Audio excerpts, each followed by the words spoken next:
病人被我们诊断，刷牙会流血啊，我们诊断出来哦，这个状况已经到牙周病的状况了，然后病人就会说，那我洗牙，那我多来几次洗牙可不可以好？的确，有时候是有帮助。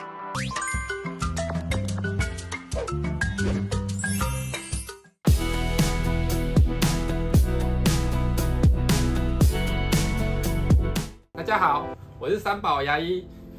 保牙、保银、保笑容，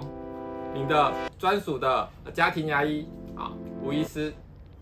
今天我们要跟大家分享牙周病的时候呢，如果你有牙周病，那我们光洗牙有没有用？像有时候我们来诊间呐，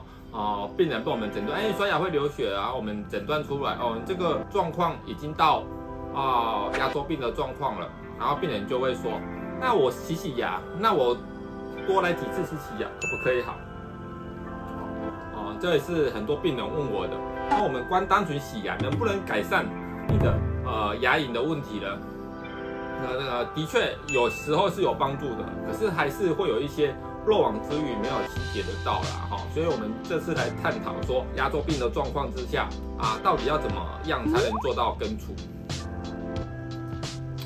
当然，我们还是会回到牙周病的治病最主要是口腔清洁不良你的牙龈发炎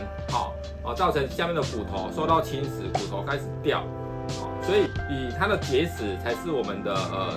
治病的原因。当然还有一些细菌存在啦，当然把那些结石拿掉就是细菌的家，细菌的堡垒。我们把它拿掉之后，它没有家，无处可逃之后，它就会很容易就被我们清除掉了。所以我们最主要，所以我们要分辨，我们做医师的就要分辨，你到底只是单纯的牙龈发炎呢，刷不干净还是已经到了牙周病牙周病有就是有，没有就是没有所以当然有些人会在 borderline 就是有一点发炎蛮严重的，可是又还没有到牙周病当然这时候如果你勤用牙线或牙间刷，当然就会改善，就会好所以最主要还是要看说你的现在的状况只是单纯牙龈流血，还是已经到了牙周病了牙周病就是要接受治疗就像你高血压了，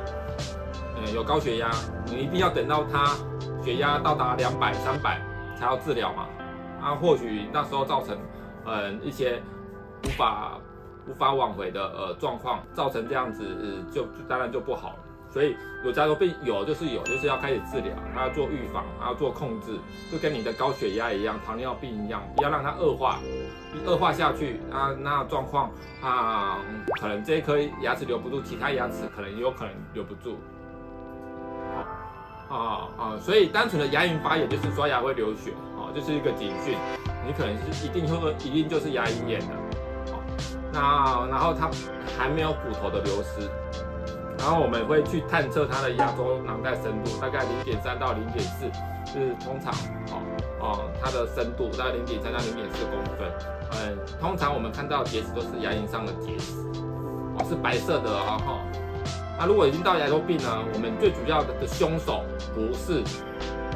牙龈上的结石了，而是牙肉藏在牙肉下面的黑色的结石。所以在我很多影片里面，我们在刮的就是刮出来是黑色的，不是在洗牙清那个表面的结石而已所以然后我们用牙周囊袋深度去探测深度下去就是深入到不好意思牙齿跟牙肉这边这个缝伸进去看那个深度，如果已经有到达0.5公分我们就会判定为牙周病了因为太深了你的刷毛，不管你用手动还是电动牙刷，你的刷毛是进不去这个牙齿跟牙肉这个缝到0.5公分的进不去顶多0.1到0.2顶多到0.3，这已经是极限了所以还是会容易藏污纳垢所以一般的健保洗牙我们先讲不是洗你的牙垢不是洗你的烟垢，也不是洗你的茶垢。健保洗牙就是洗你牙龈上的结石所以很多病患就说，我可不可以清那烟垢健保是没有给付啊，所以我们要清那个牙齿周围靠近牙龈的地方的结石，把它清干净。烟垢的话，啊是要额外的设备、额外的时间去处理哈。好，然后所以我们洗牙主要是洗你看得到的我们医师眼睛看得到的地方的结石，然后大部分是白色的牙结石啊哈。那下面比较下面靠近牙肉的地方是黑色的牙结石哈，会造成它发炎的地方。所以我们来看这个影片啊哈，这就是洗牙的，一开始它已经算是牙周病了哈，这是很肿的牙周病了，所以一开始也会看到洗掉很表浅我们看得到的结石哈，稍微震一震就下来了，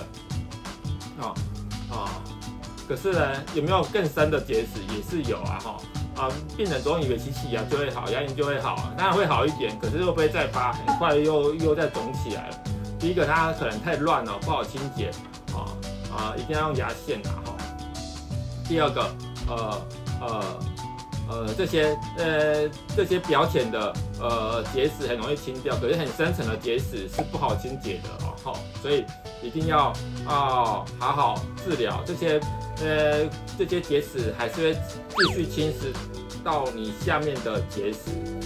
你下面的骨头，造成你的牙齿最后还是会动摇，所以地基就会开始不稳，所以还是要做深层的牙周病的治疗，把深层的脏东西都清掉，这样知道吗？记得帮我们按赞、分享跟订阅哦，谢谢，拜拜。